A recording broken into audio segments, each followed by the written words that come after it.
صدام حسين أكثر الزعماء إثارة للجدل، فكيف كانت القصة وكيف بدأت الحكاية؟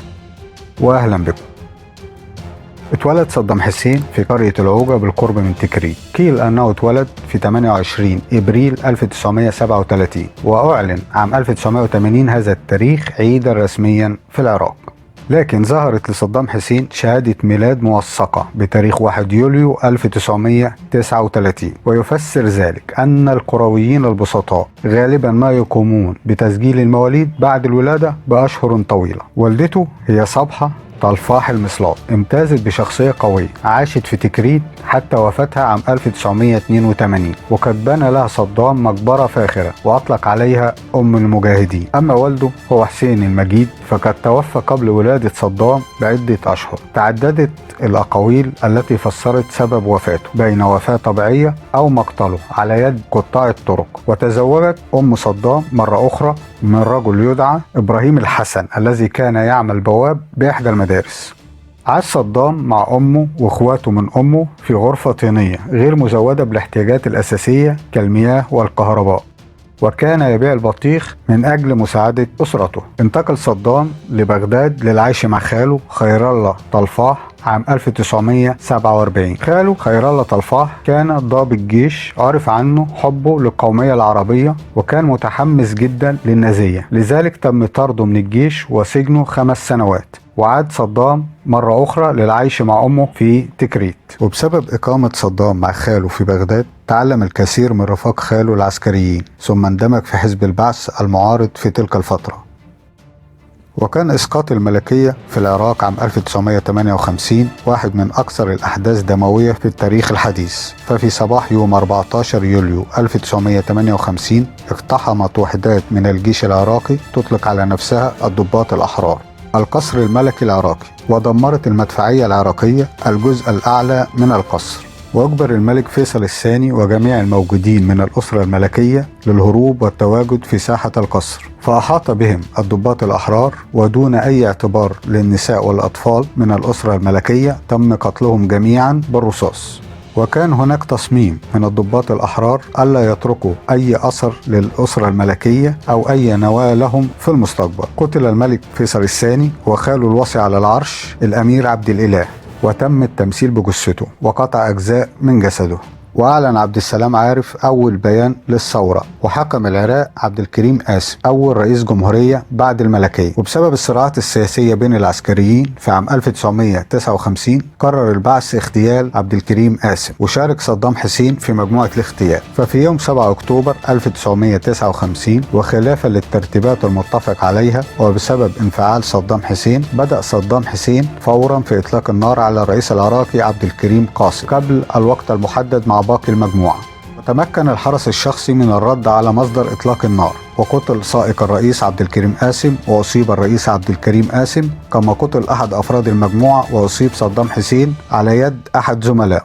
وتمكنت أعضاء المجموعة من الفرار إلى مخبأ سري كان معد قبل ذلك، وبعد فترة تم مداهمة المخبأ، لكن استطاع صدام الهروب إلى سوريا حيث استقر بها، ثم انتقل إلى القاهرة. وبدأ صدام حسين في استكمال الدراسة في القاهرة. ثم تزوج صدام حسين من سجدة ابنة خاله، وأنجب منها عدي وقصي و3 بنات. عاد صدام حسين إلى العراق عام 1963 بعد الإطاحة بالرئيس عبد الكريم قاسم بسبب انقلاب عسكري بقيادة اللواء أحمد حسن البكر. فقد حُصر الرئيس عبد الكريم قاسم في مبنى وزارة الدفاع، واستمر إطلاق النار لمدة يومين، فاضطر عبد الكريم قاسم إلى الاستسلام بعد سقوط مئات الجرحى والقتلى. وتم رفض محاكمته بصورة علنية، وتم محاكمته في استوديو للموسيقى، وتم إعدامه رميا بالرصاص في بث مباشر للتلفزيون العراقي. وقد عاد صدام بعد تلك الأحداث إلى بغداد، وأصبح اللواء حسن البكر رئيس الوزراء، وأصبح عبد السلام عارف رئيس الجمهورية. وعين صدام حسين في الاستخبارات الخاصة بالحزب التي تتولى التحقيق والاستجواب. وبعد فترة وبسبب مساندة صدام حسين لمواقف حسن البكر عين حارس خاص لحسن البكر، وأصبح كثير الظهور إلى جواره. وبسبب الصراعات السياسية بين حزب البعث من جهة والرئيس عبد السلام عارف من جهة أخرى، قرر عبد السلام عارف طرد حسن البكر من رئاسة الوزارة وعين حكومة عسكرية من أتباعه من العسكريين المخلصين. وسيطر صدام حسين بمساعدة حسن البكر على القيادة القطرية لحزب البعث، وأعاد صدام حسين هيكلة حزب البعث. وكان يردد صدام حسين مقولة ستالين: إذا كان هناك إنسان إذا هناك مشكلة، وإذا لم يكن هناك إنسان فليس هناك مشكلة. أسند قيادات حزب البعث لصدام حسين مسؤولية إنشاء الجهاز الأمني السري للحزب، والذي أطلق عليه جهاز حنين. وفي عام 1963 تم القبض على حسن البكر وقيادات حزب البعث بأمر من رئيس الجمهورية عبد السلام عارف. فاجتمع صدام حسين مع القادة الذين لم يتم اعتقالهم وقرروا اغتيال عبد السلام عارف عام 1964، واستقر الرأي على مهاجمة القصر الرئاسي بقنابل محلية الصنع، لكن الأمن أحبط الخطة وتم مهاجمة المخبأ السري الذي كان يختبئ فيه صدام، واستسلم صدام بعد نفاذ الذخيرة وتم اعتقاله. وفي 13 إبريل 1966 توفى الرئيس عبد السلام عارف أثر سقوط طائرة سوفيتية الصنع في ظروف غامضة، وكان معه مجموعة من الضباط والوزراء. وساعد العسكريين الموالين لعبد السلام عارف وأطراف خارجية وعربية إلى وصول عبد الرحمن عارف شقيق الرئيس عبد السلام عارف إلى الحكم. وفي عام 1966 تمكن صدام حسين مع 2 من رفاقه من الهرب من السجن، حيث عمل على كيفية الإطاحة بالرئيس الجديد عبد الرحمن عارف. ومع فجر يوم 17 يوليو 1968 استولت وحدات عسكرية ونشطاء من حزب البعث على مؤسسات عسكرية وحكومية هامة، وصدرت الأوامر للتحرك إلى القصر، وحاصرت الدبابات القصر الرئاسي بقيادة صدام حسين. ولم يعرف الرئيس عبد الرحمن عارف بالانقلاب العسكري لأنه كان ما زال نائما في سريره، إلا عندما سمع طلقات الاحتفال من الحرس الجمهوري في الهواء احتفالا بالانقلاب العسكري أو الثورة. واشتهر عبد الرحمن عارف أنه ذو شخصية ضعيفة، ووافق على التنحي وتسليم السلطة، وكان مطلبه الوحيد هو الحفاظ على ابنه الذي كان ضابطا في الجيش. ونجح الانقلاب العسكري دون إراقة نقطة دم واحدة، وتم نفي عبد الرحمن عارف مع أسرته إلى لندن. بعد الانقلاب عين أحمد حسن البكر رئيس الجمهورية، وكلف صدام حسين بالأمن القومي، وكان عمر صدام حسين 31 عام. وبدأ صدام حسين في الترقي حتى وصل إلى نائب رئيس الجمهورية.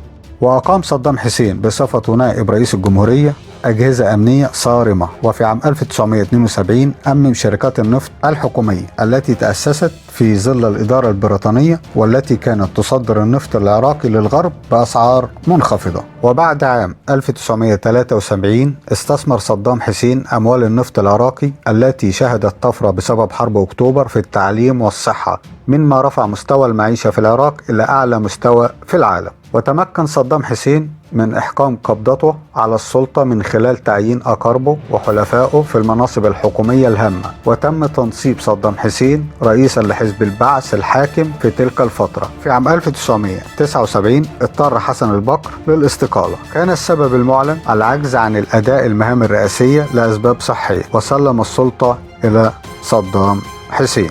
وأصبح صدام حسين رئيس الجمهورية ورئيسا لمجلس قيادة الثورة والقائد الأعلى للقوات المسلحة العراقية.